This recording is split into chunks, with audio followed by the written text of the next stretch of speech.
All right, so let's go ahead and talk about what dirt is. So this slide is to kind of illustrate what my goals for this presentation are.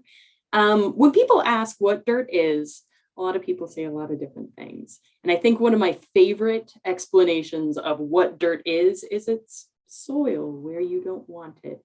It's kind of like a weed. A weed is a plant that grows somewhere you do not want it to grow. So that's kind of the idea behind dirt. It's not a bad thing. It's just, in your kitchen or in your living room, not outside where it belongs. My boss always says that dirt is what's in your vacuum cleaner. But, other people might say they might be a little more elaborate. They'll be like, oh, it's the brown stuff. You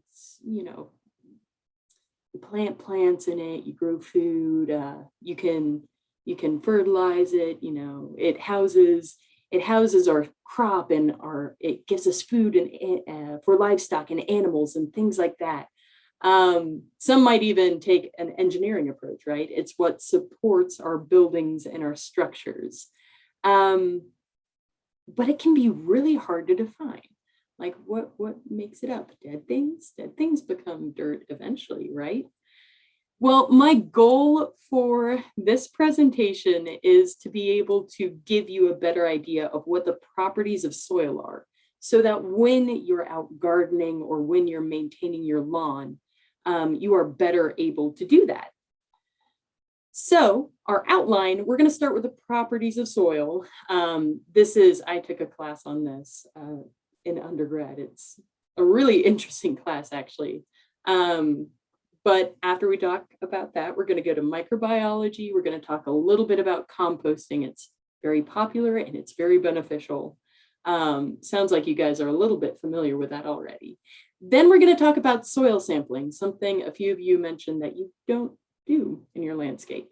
After that, I'll take questions. I'll try and keep an eye on the chat box as we go, as I mentioned, but it'll probably be easier if I just take pauses to take questions. Launching into the properties of soil. So it is the most complex ecosystem out there. It really is. There are so many different biotic factors, organisms that live in it. It's just completely chock full of these things, right? So in this picture, you can see the bacteria that are these tiny little dots in between fragments of things. You've got fungal hyphae growing through it. You've got the mineral part, right? That's the physical component of soil. It's what rock breaks down into. And then you've got things that are the abiotic factors.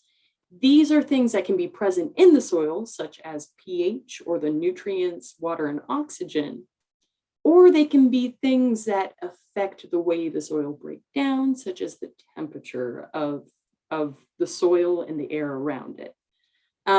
Temperature has a major effect on the microorganisms that live in the soil and how the seeds and the plants are able to grow and develop in the soil. We're gonna focus on physical components first because biotic feeds into microbiology. So those physical components it feeds into this question of what is soil on a physical level, right? So it is this mineral mixture that broke down from rocks over hundreds and hundreds of years. But in addition to that, it has air in it. It has water in it. Air and water are actually a large portion of what soil is composed of, and people usually don't realize that. The ideal soil has 25% air and 25% water that is housed in the physical space between the mineral particles. That's such a huge portion of your soil. And people don't realize it's as important as it is. But in addition to that, there's organic matter. And in an ideal soil, you're probably going to see that at about 5%. Definitely more so in the top layer of the soil than in the bottom layer, but it is incredibly important for our plants and for the fertility and nutrition and health of the soil.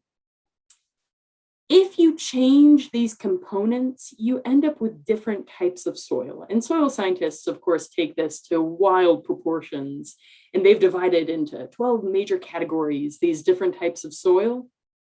I'm not going to get that detailed on you guys. I pulled out two pictures, one of an ultisol and one of a histosol, simply to illustrate the difference between a mineral type soil versus an organic type soil. Mineral-based soil usually has less than 20% organic carbon. There is less than 20% of broken down plant and animal material in that soil profile. It is mostly that weathered down rock, and in Georgia, we have such hot, humid, and wet conditions that organic material breaks down really quickly anyway.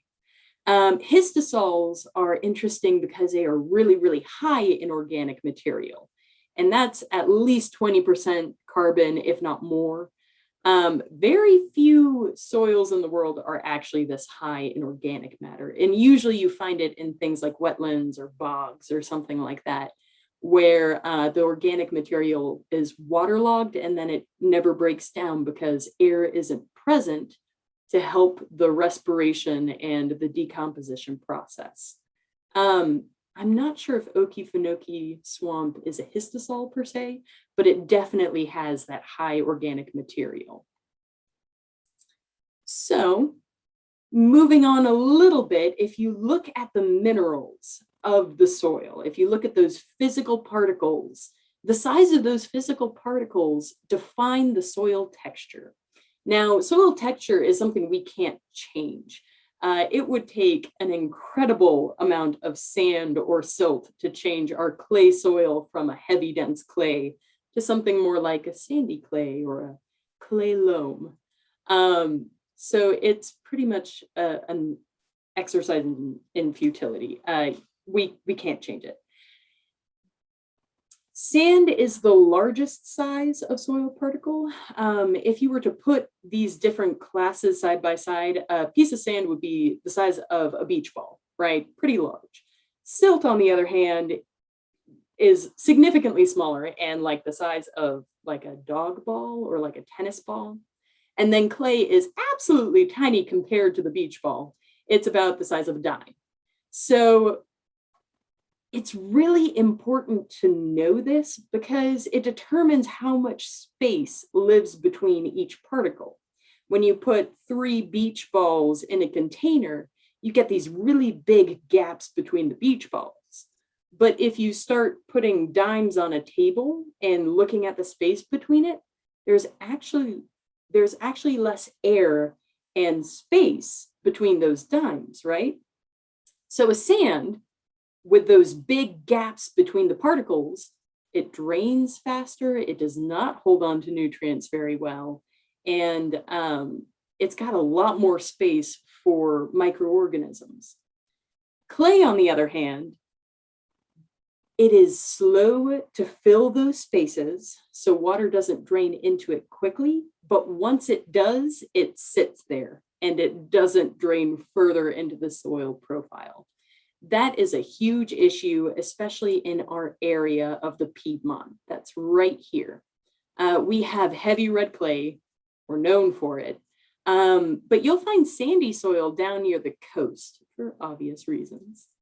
It's worth mentioning that a few other factors influence the type of soil you have, such as the original material it broke down from. So a lot of our area, we have granite. And so the soil that develops from granite can be very different than the soil that breaks down and forms from limestone. That being said, it's another inherent property that we can't change. So it's interesting to know, but you really can't do anything about it.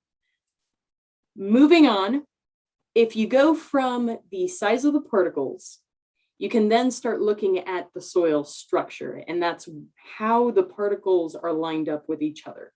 And a number of factors cause this, including climate and the microorganisms that live in the soil, the chemicals present, the way the organic matter is decomposing. But we tend to think of maybe three major structures in our area. A round structure is like a bigger type of sand. It's granular, it doesn't really stick together, and you tend to have higher drainage in those soils. Blocky soils, you kind of pick up a slightly drier chunk of the soil and it breaks apart into pieces that are really blocky, hence its name. And this is more characteristic of soils that tend to have a little bit more clay. I'm not going to say only those types of soils, but it's definitely more present. We have more blocky soil here in our area.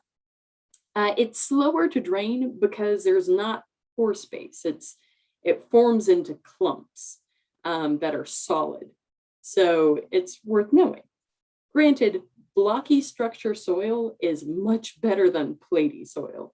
Platy soil just has layers and layers that build up. And because of those flat layers, water has a hard time seeping through it. So you get a whole lot of flooding in those sorts of situations.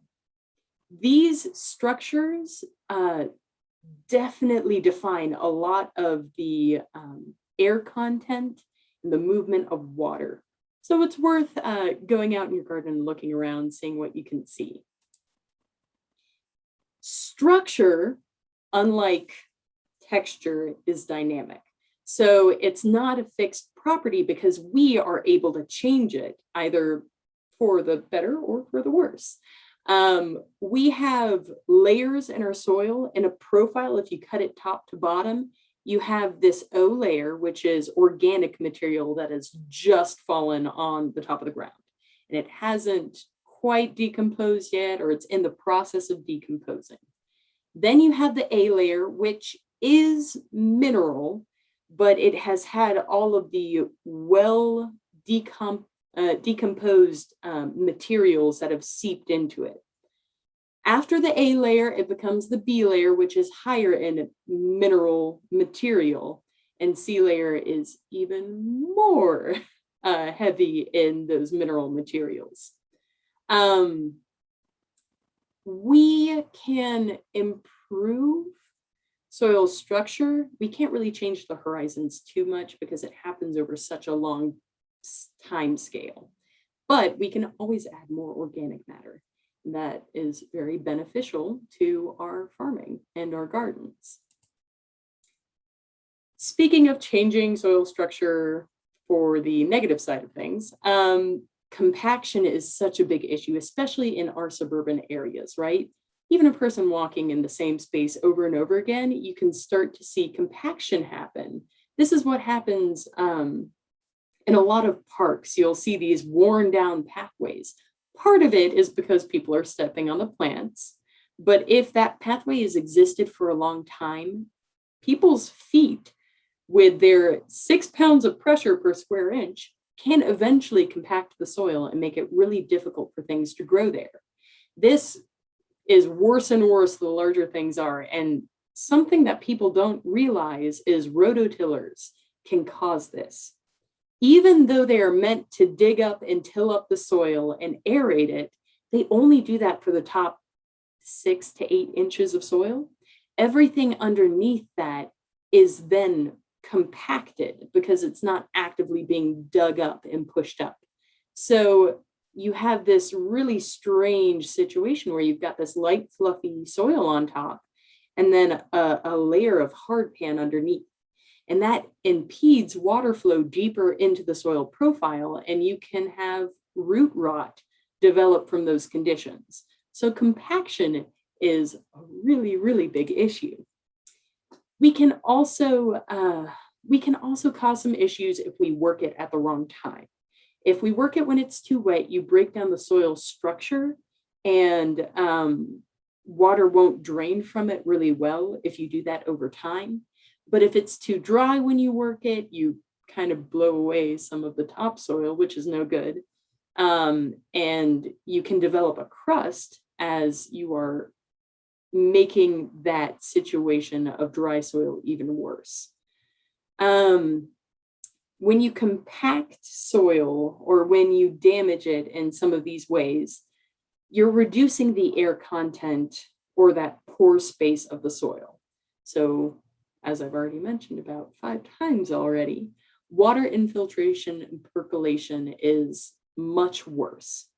You have less space for organisms as well.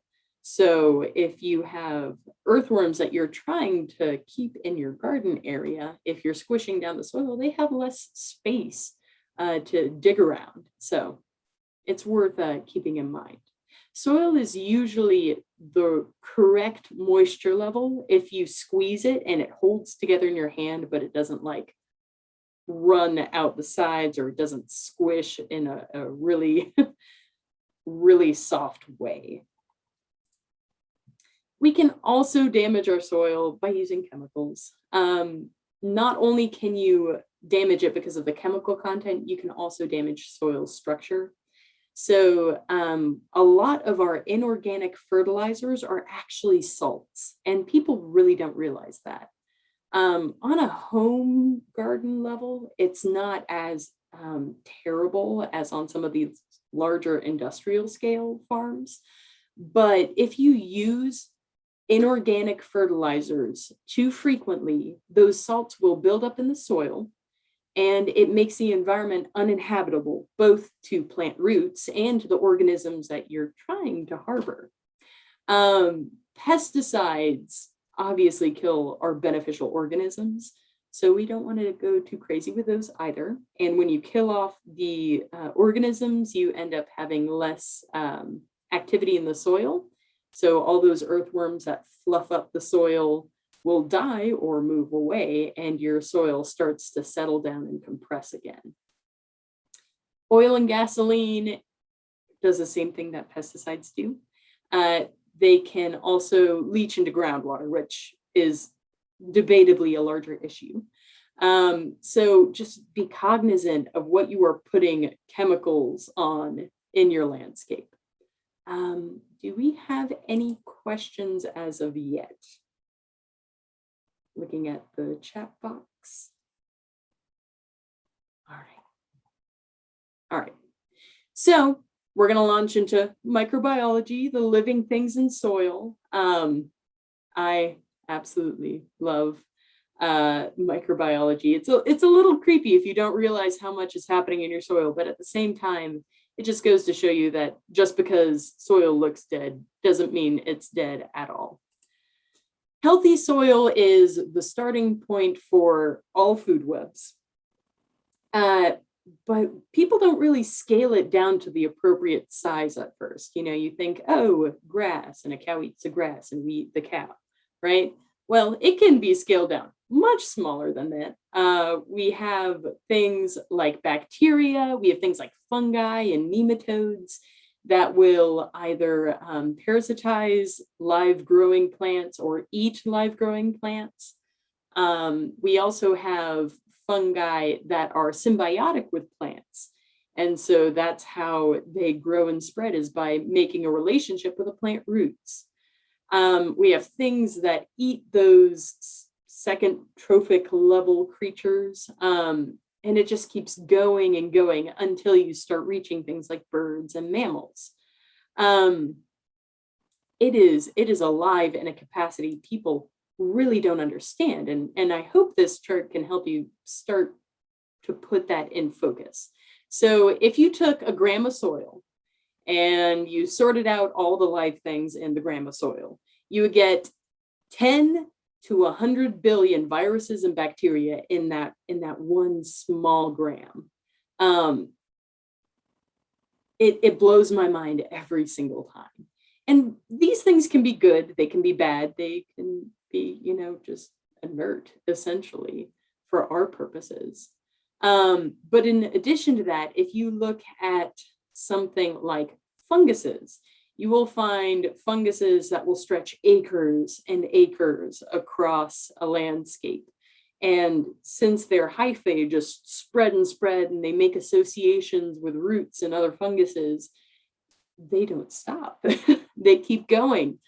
You'll find things like protozoa and nematodes and arthropods. Once you get to arthropods, you can start seeing them with your bare eye. So you can start to actually get a gauge on how active your soil is. And of course, I've already talked about them a little bit, earthworms.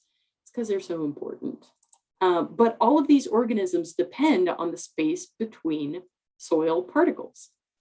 So these, in this image, these dark shapes are the mineral particles of soil. And if you look, I know it's a little bit grainy, but it's one of the best pictures out there to illustrate this. You'll see this plant root that comes through here. You'll see a fungus, a mycorrhizal fungus coming off here. There are things like amoebas and nematodes. You'll find all sorts. This is like a decomposing piece of plant. And these microbes will break down organic material, they'll break down the soil particles, and the breakdown process is so important because that's releasing the nutrients that are otherwise unavailable to plants. The air in the soil is important because the organisms that use air to respire and to metabolize food are the ones that are beneficial for us. If there is no air, other things do come to fill that place, but they're aerobic and they don't do a very good job of providing the things that we want in soil. So we want to make sure that we maintain that nice fluffy structure. Here are some quick facts about the bacteria you'll find in soil. They're important decomposers for carbon material. They can break down things like chitin, which would be found on like the exoskeletons of arthropods. There are some specific bacteria, so actinomycetes are responsible for like the earthy smell. They, as they respire, that's the smell they give off, and it helps tell you that your soil is healthy because they are aerobic bacteria. Mutualists exist that help fix nitrogen into the soil. Plants are not able to take nitrogen up in an inorganic form from, material that is pre-existing. They need some help with the nitrogen cycle, and a lot of bacteria are important to that. Chemoautotrophs exist in this category, as well as pathogens for plant diseases and similar things. But the good bacteria definitely outweigh the bad. Fungi are really interesting to think about in soil. They digest a lot of the woody material. They help retain soil nutrients by using it if there's an excess of it. And when they die, they decompose and the nutrients then become available for plants to use again. They're very tolerant of different pH levels, which is really nice when we have such acidic soil here in Georgia. But they're also really important because they bind soil particles together. It increases soil water infiltration and the holding capacity of the soil. And I think one of the coolest facts about the soil, the funguses in the soil, is there's a specific type. It's called a mycorrhizal fungi. And this is a group. There are many different types of mycorrhizal fungi, but they are mutualistic with plant roots. They connect with the plant roots. They either sit on the surface, which are the ectomycorrhizal fungi, or they are endomycorrhizal fungi, and they attach on the inside of the root and spread out. But they spread out further than the plant roots are able to go themselves. Because of this, they are able to get nutrients and water from further spaces and pull it back to the plant, where they exchange it in, for sugars and carbon and things like that in the plant roots. They're very, very important. And I think they're some of the coolest ones out there. We owe mycorrhizal fungi a lot, actually. Protozoa exists. These are those single-celled organisms. They eat bacteria. They're really important in the food chain aspect of the soil food web. They eat bacteria, they mineralize nutrients, they compete with pathogens and things, and a lot of other things eat the protozoa. So they kind of keep that food chain in check. While plants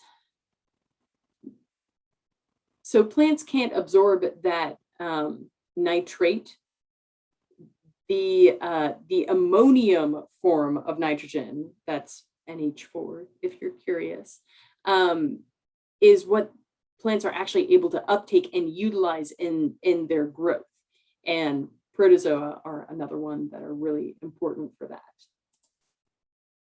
Arthropods, some of these you can see, some of them you can't. These are your mites, springtails, your millipedes, beetles, ants, spiders. And as creepy and crawly as they might be, they're really important. They have a couple of jobs in this ecosystem.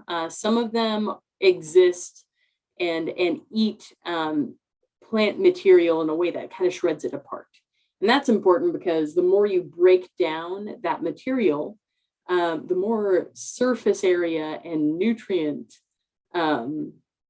material is available for other things to capitalize on. Predators, there are a lot of predators in this group, ants and spiders and beetles and all that. And they're the top dogs of this ecosystem. And they also are aerators. They dig around, they make nests, they forage, and they loosen everything up. Speaking of course, worms are so incredibly important. They tunnel and aerate soil, but in addition to that, they move organic material from the top layer down into the lower reaches of the root zone. So roots usually exist between the top of the soil to 6 or maybe 8 inches below. And when it hits that bottom portion of the root zone, oftentimes there's not a whole lot there, especially if it's compacted or if it's really worn out soil. So earthworms are able to cycle that through much more effectively than we would be able to on our own, if we have a healthy space for them to live. They eat all sorts of things, and their casts will improve the soil structure and fertility. Touched on this a little bit earlier, but the organisms we want are aerobic. They are using air to metabolize chemicals and release energy. And the technical science behind this is there are things that use air and there are things that use other gases or other elements to respirate, create energy, metabolize. But oxygen is by far the best chemical to use for that. So our aerobic microbes are able to decompose things faster. They release lots of energy. They're just a whole lot more effective. Not only that, but our plant roots need air too. So it's kind of important that the air exists there. Anaerobic organisms, I wouldn't say they're bad. I feel like they're just doing their job, but not only are they indicating that the soil is way too wet or way too compact, they also don't release a whole lot of energy, and they also smell, and who wants that? So anaerobic organisms, some of them are even damaging, and you just don't want that in your soil. On to compost. Compost is definitely a hot topic. It's things that more and more people are paying attention to, and for good reason. It fills an important role in the ecosystem because it mimics natural processes, right? So our reasons to compost on a broad worldview scale really come down to nutrient cycling. So according to the EPA, food scraps and yard waste make up about 20 to 30% of the waste we throw away. Now, if you haven't ever done this, I hope I'm not ruining your life by saying this, but you should maybe prepare dinner and put all the food scraps aside as you prepare to start looking at just how much of those food scraps, like the volume of it, builds up over time. When I started doing this, it started making me feel guilty.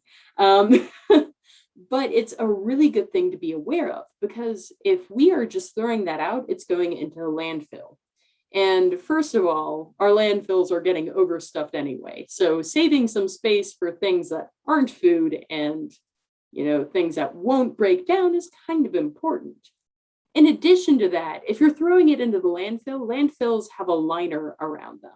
And the reason for that is you don't want really gross, toxic water or leachate to get out of the landfill into your groundwater. But if you put organic material into a landfill and it breaks down, it's going to mix with a leachate and it will never get out of that lined pit, essentially. It never goes on to do something good in the environment. So that's a broad worldview as to why composting is pretty important. But on a smaller scale, you're returning nutrients to your soil. You are improving your soil structure. You're cultivating the biological aspect of the soil. You're improving the water and the drainage because the structure is better. The soil begins to hold nutrients in a better capacity because you're improving the structure and you're putting nutrients in, and you're avoiding crusting. Actually, it helps with that as well. So where does the organic matter come from in a natural environment? Usually it's not really living organisms. That's actually a pretty small quantity. You get some fresh residue. So say grass clippings. Sure, you get some of those, or the leaves that fall in fall. You get a lot of decomposing organic matter, though, in a soil profile. And it's important to note that the decomposing organic matter is still in the process of breaking down. There are still bacteria and microorganisms that are actively eating, digesting, and processing that material. The reason that's so important is because if you put active decomposing material into a landscape, those microorganisms will essentially steal the nitrogen from the surrounding soil, and your plants might die. So you want to make sure that if you use organic matter in your landscape, you need to use the stabilized organic matter, the stuff that is done decomposing, and it's humus. It is finished and it's broken all the way down, and all of a sudden after it finishes that process, your microorganisms die and the nitrogen is re-released into the humus material. So that is the organic matter you want to be paying attention to. Let's dig a little into composting methods. We're going to go over 3. And it's going to be a little bit of a broad view because we're a little squeezed on time here. But this cold composting is the least effort. If you want something that you can just throw in a pile and leave alone and eventually you'll get compost out of it, this is your method. So what you do is you essentially pile up all of your plant material, all of your vegetable scraps. You leave it in a corner of the yard, and you wait like a year or two. And then you have some material that you can use in your garden. Usually, this does not break down to the same level that hot composting does. So usually people will call this leaf mold instead of compost, just because it didn't completely deteriorate. You'll still get chunks of leaf, and you might still see pieces of twigs or things like that. It is a good method to use if you're using, or if you have a small volume going into the pile. And if you don't have the time, energy, or effort to be able to put towards turning the compost pile regularly. Make sure that you avoid adding weeds or seed heads or diseased plants, because with this process, there's not going to be something that kills those pathogens. They will survive in the compost until you put it out somewhere else, and then all of a sudden you have a weed infestation. So you need to be careful with what you put in that pile. If you have a way of shredding leaves or breaking these materials down to a smaller size, that will speed up the process. It'll still take almost a year, but it'll speed it up a little bit, so you don't have to wait as long. This is an example of cold composting right after fall. Just get all of those leaves that fell off your trees, put them in a pile, and eventually they'll break down. But this will create leaf mold. And some people like that. Some people are able to use that in a good capacity. Other people are a little less inclined and want to try other things. Because we love worms so much, it's worth talking about vermicomposting, especially because this takes up such a small portion of space. It's much more friendly to a suburban or urban environment. If you only put food scraps in, if you don't have a big yard to tend to, this is definitely a more viable option.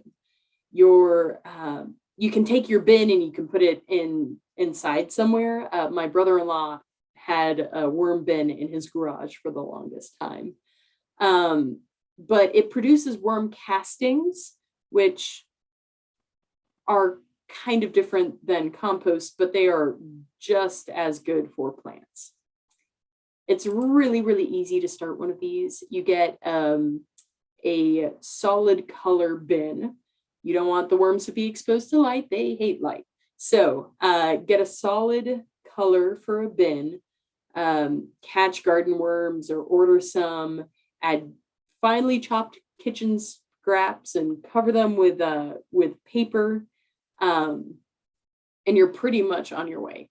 You want the paper to be kind of wet though. So say you just dumped in dry shredded paper, you would slowly start desiccating your worms. So you want to maintain a decent moisture for them so they can, actually eat and survive.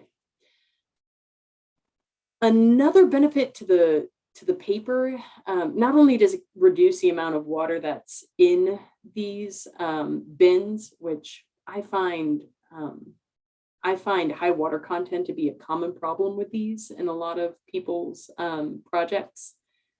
So the paper reduces that water content. It also adds carbon to the worm's diet. And that's important because, it's like having your meat and potatoes versus a bunch of candy all the time. Those food scraps are candy and they're great for quick growth and quick energy, but they're really bad for long term. You need some sort of carbon.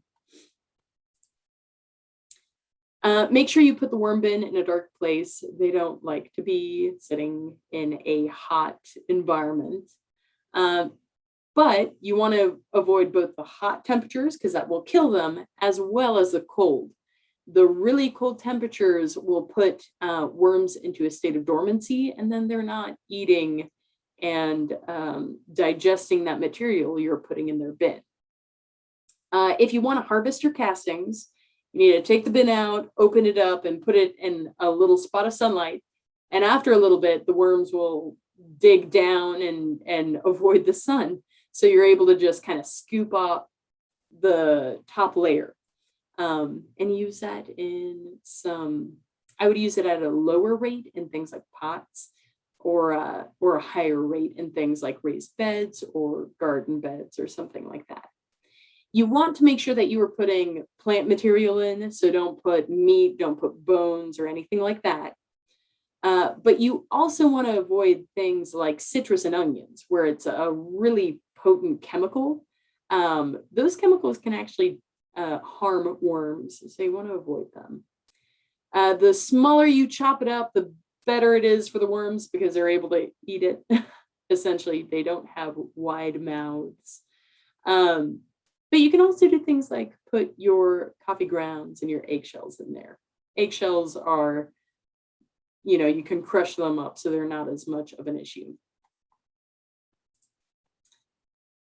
On to hot composting. This is one that takes a lot more work, but it's debatably more interesting, and you tend to get kind of a higher quality product out of it at a faster rate. This gives you true compost. So you need a larger volume of material to make this work because you need to house a large quantity of microbes. The heat happens from the digestion and metabolism of the organisms that are breaking down the food and the leaves. You need to keep an eye on the moisture of the pile, the temperature of the pile, and you need to turn it every now and then. So it is higher maintenance, but it does work year round. It doesn't completely stop in winter. It just kind of slows a little bit. It's really interesting though, because when you get a large enough pile for hot composting, the heat can build up to 110 to 160 degrees Fahrenheit, which is absolutely crazy. And that is beneficial because at that temperature, if you sustain it for a number of days, it begins to kill those pathogens and those weed seeds. So you begin to actually sterilize the soil for the compost that you will be using in your garden. And in that sense, it's a lot safer for things like vegetable gardens where you might have reoccurring diseases. There are all sorts of designs out there. You can get tumblers that you buy at garden centers. You can make your own with bins. The one in the top of the screen there is nice because you can have multiple stages of composting happening. You can build one out of chicken wire and ties. But the important thing is you absolutely have to make sure that you get a bin that is 3 feet by 3 feet by 3 feet. The reason for that is that amount of volume will start.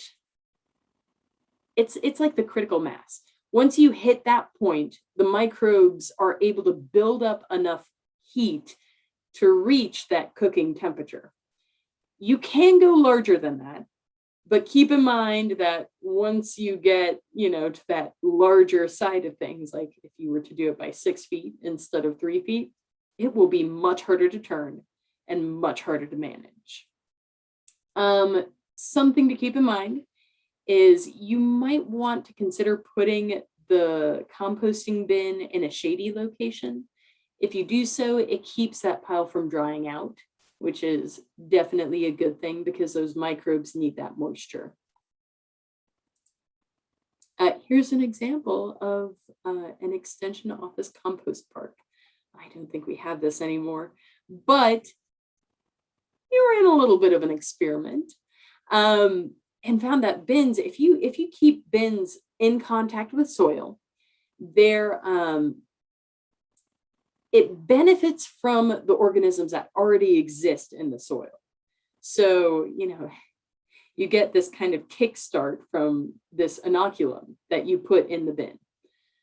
If you have a tumbler and you never put any soil in it ever, it's going to be a lot slower process because those organisms are somehow going to have to blow into the bin at some point. So it's worth thinking about how you're going to get those microorganisms into your compost bin, especially in the case of tumblers. Here's a great economic example. Pallets can be used to make composting bins. It's cheap, it's easy, it's about the right size, and it's really available. So a lot of people are able to find these and use them. The size is so much more important than the material it's made out of. If you have things like cinder blocks, sure, that's going to stand up to decomposing organisms a lot better than a pallet or wood would. But the really important thing is to make sure that you have the correct mass. Now here on the other side of the screen, you'll see this thermometer, and that is how you keep an eye on the temperature in the middle of the pile. It gives you a good idea of how long that temperature is sustained throughout the entirety of the composting pile, and you can start to make some conclusions about how likely it is that the pathogens or the weed seeds have been sterilized. Ooh, I think, yeah. So what goes in a compost bin? You put in plant material, you put in coffee grounds, you put in yard clippings, eggshells, spent flowers, all that sort of thing. That definitely goes in. You do not want to put animal products in. Again, you don't want to put in dairy or anything greasy. That's going to attract pests. Weeds that have seeds, home scale composting, even if you are doing hot compost, often, even though it will reach a higher temperature, it doesn't sustain that long enough to kill the weeds and the pathogens. So you want to avoid putting in weed seeds and diseased plant material as much as you can. The last one. So I actually get the question a lot. Can I put my dog poop in my compost pile? That'll decompose, right? And then I can put it out on my vegetable garden. No, please don't. People and pet waste usually carries pathogens in some capacity. And since home composting is a much smaller scale, it is not worth the risk to put it in and hope that it gets sterilized, especially because these pathogens tend to be more persistent in hotter temperatures. They have to exist in our body. So they are more used to warm temperatures. So just don't do it. Smaller materials will decompose faster. If your lawn has been treated with an herbicide and you go to dump those lawn clippings into your compost bin, most herbicides and pesticides will eventually break down. You want to completely avoid pesticides because those will kill the microorganisms in your compost pile. But herbicides will eventually break down, and while they still do damage things, your compost can kind of hobble along until the herbicides break down. So give it more time if you use that, and especially give it more time before you ever put it near any of your plants. I personally never would, but in theory, you can. Sawdust can be added, but sawdust is really, really high in carbon, so you need to add nitrogen to sawdust or wood chip if you put it in. Wood ashes, a lot of people use wood ashes, but they raise the acidity, so only put in like half of a cup per bushel of leaves. And that will kind of maintain a decent pH. Layer your materials. So we call this compost lasagna. You start with your carbon, and then you do about 2/3 of a layer, right? So if you look at all of what you're adding, it should be about 2/3 of it with brown material like paper, cardboard, tree leaves, chipped wood, something like that. Then you put that last third as green material. a nitrogen source. This is important for those microbes to have a quick start and something to help them grow. You layer on top of that soil inoculum, so you aren't waiting for forever for microbes to travel up from the bottom of the pile. Keep layering it up until you reach your appropriate size, and then water it down and leave it. You want to turn it maybe once every 2 weeks.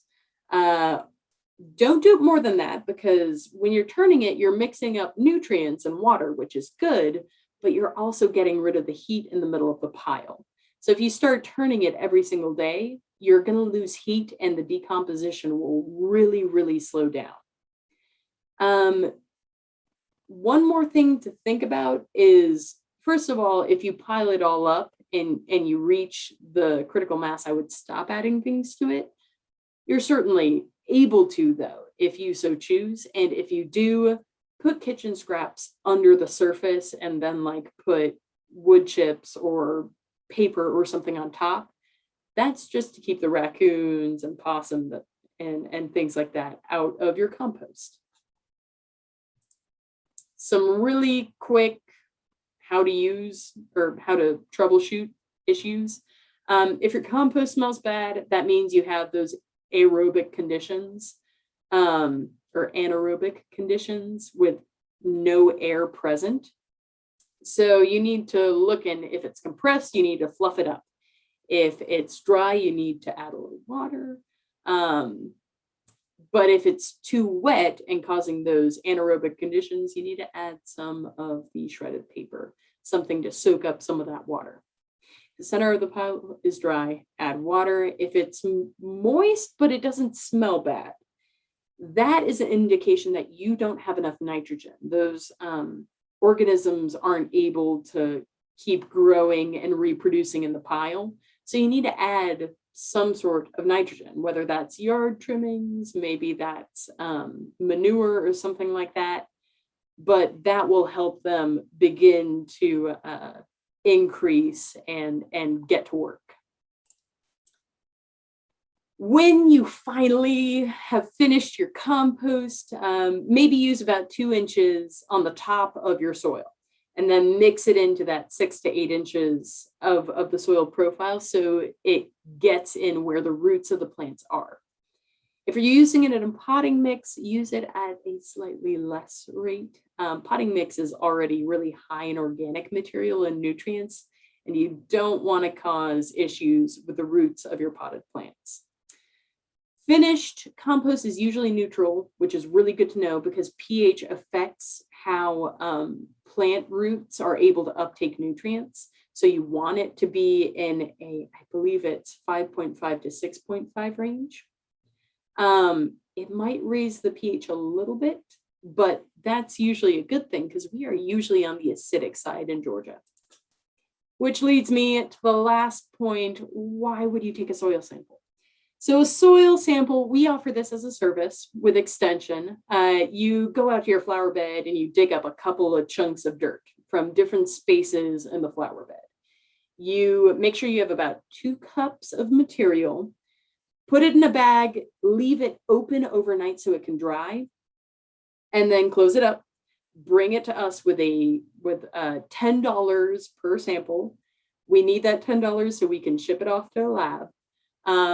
Once you get to our office, there's a form at this little table at the front of the building, and you fill out the form with your contact information, put the money and the form and the sample all in one bag and put it in the drop box. Once you're done with that, we ship it off, and the lab will run the sample and tell you what macronutrients exist in that soil, what the pH is, and what to do to make it better. And that is so critical because you don't want to over-fertilize your soil. That can lead to those salts building up. It can lead to toxicity in the soil. So knowing what already exists will help you change the soil to be better than it was. The pH is a big factor of that. I wish we had time. But if it's too acid or too basic, the chemical structure of the nutrients change, and the plant literally cannot use those nutrients. So even if you're fertilizing, they can't use it. But it has a little, at the end of the report, it's a section that tells you what your recommendations are for fertilizing and liming and things like that. I am a little bit over time. If you have questions, here's our contact information. Again, thank you so much for joining us.